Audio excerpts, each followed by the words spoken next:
Hello YouTube, welcome to the channel. If you get something out of the content that I put up here, I'd really appreciate it if you subscribe and give me a like on these videos. It can make a real difference in the algorithms and how they share content with other channels. Also, if you're interested in some one-on-one Skype sessions, you'll find a good email on me in the description of every video I put up.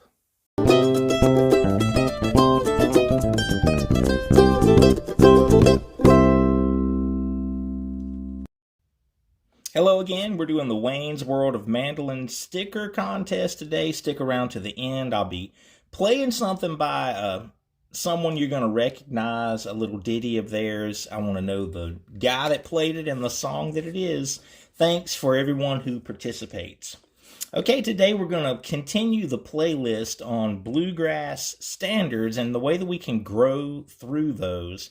I want to use the old tune Lonesome Feelin', which is one of my favorite Bluegrass songs of all time. The Osborne Brothers, their version of this from the Once More album. They actually did this song in C, and it's one of the tunes that has migrated, kind of into a different thing than this particular cut of it in the key of C. Way slower tempo than most people do it, and I think typically people do it in B because banjo players are reluctant to capo in C unless they just have to, and that's the style of banjo that you're going to hear people play on this tune, a more aggressive version of the song than the way the Osborne Brothers actually did it in the key of C. So there's a little bit of history on the tune, and also the chord progression is different. If you listen to the Osborne Brothers cut, I'm just going to demonstrate it in B because that's where most jam sessions do this tune. There's a flat 7 chord that people put in this song that's not in the original recording, or at least in that Once More cut. Down a lonesome road, down a lonesome road, to that A chord if we're playing in B. That doesn't actually happen. Also, the 2 minor chord, which is a C sharp minor, it goes right back to the B, and then the second one, B minor. A lot of people put a 5 chord after that 2 minor, which actually doesn't belong there either. So the melody would actually be in the chords, ba-da-da-ba-ba, hold the 1, to a 4 chord, now the 2 minor, back to 1, 2 minor, back to 1. So we have a couple of extra chords that get added a lot of times in jam sessions. So let me just play through what I would do for a solo on this tune.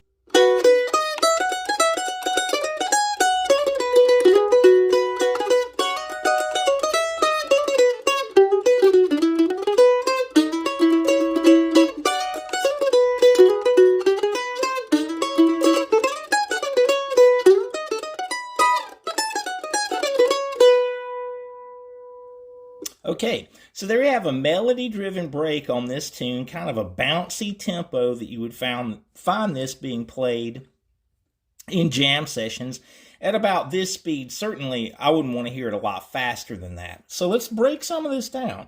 If we've talked about those chords earlier, and we can see quite a bit of outlining the chords happening within this melody.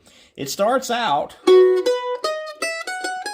like we've talked about so many times, melodies starting on the root, 3rd, or the 5th scale degree. This is a series of pickup notes you'll hear a lot in the key of B, where I'm starting with this double stop, 2nd fret A string, 4th fret D string. I'm playing that double stop, and I want to come in with a lot of authority and a lot of power on the mandolin. So that's what I'm playing. Double stop, 2 and 4, then up to just the 2nd fret, that note played by itself. You could play just single notes, but it makes a real impact on that first sound that everyone hears come out of your mandolin when you play the double stop. And then we have single notes. Look how that's a triad. That's the 5th scale degree, root note, and then the 3rd. And then an open E, getting us up to this fifth of the chord, 1, 2, 3, 4, 5. And then a really typical, when you're traveling, if you're making the mandolin say the words. And then the melody goes up to that third, down a lonesome road, up to that note.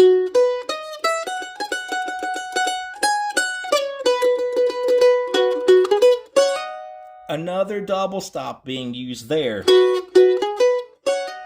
And then I like this line. I love to play that phrase because of the open E sustaining. As I'm playing back down the scale, I still kind of have the ghost of that E note. And we work into the 4 chord or the E.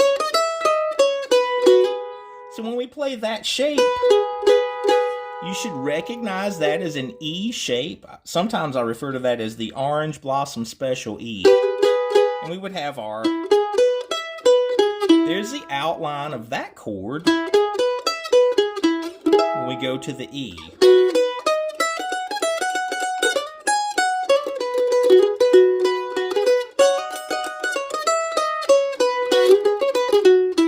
So there we have kind of a fill lick or a little grout between the tiles. A nice slide up to this A flat note, which is the third of the E. Now we're about to work into that C sharp minor. One of those mandolin rolls with your right hand. When we get to that double stop, you should recognize that as the minor third and the root of the C sharp minor chord, or the 2 minor in this case. So much fun to play that. The next line, following the melody, we're going back to B. A thing about you. We're making it say the words. It's a heavy load. Back to the C minor, and then the tag. And just a straight bluegrass. And then some of this you may not play if the banjo player is really kind of filling in all those spaces for you. Then you may not need some of that tag on the end. The amount of musical space could certainly vary depending on what else was happening in the jam session. So this, again, outlining the chords, if you want to think of that, this is really the big deal. If you thought of just the notes that outline these chords, if you looked at that and think about extracting the melody within those shapes, this one's a little different. They're not cut and dried, always starting on the root note. Here I'm playing the 5th scale degree, then the root, then the 3rd. So that if you break these phrases down that I'm playing, realize that this is the foundation of those thoughts. I'm playing the 5th, root, 3rd, 5th, back up to the root. Think of that as the outline of the chord, because it is. And so what you're playing is happening within that shape. When we go to the E, we could play a closed position or up to that open E. If we continued to play that chord, here would be the 3rd, 1, 2, 3, and here's the 5th scale degree. Now the C sharp minor, those notes being found out of that foundation. So as you learn the break, try to connect those phrases to those particular shapes, and it's going to make a difference for you moving forward. Anything that you play in the key of B, especially at this tempo that we're looking at today. So anyway, this is a great song. I hope it helps. This one's pretty high vocally to sing. That could be another reason that it's been dropped from B, down to the key of C. Okay, anyway, for the sticker challenge today, I'm looking for the name and the name of the player and the name of the tune. This is a really fun field track if you haven't ever heard it.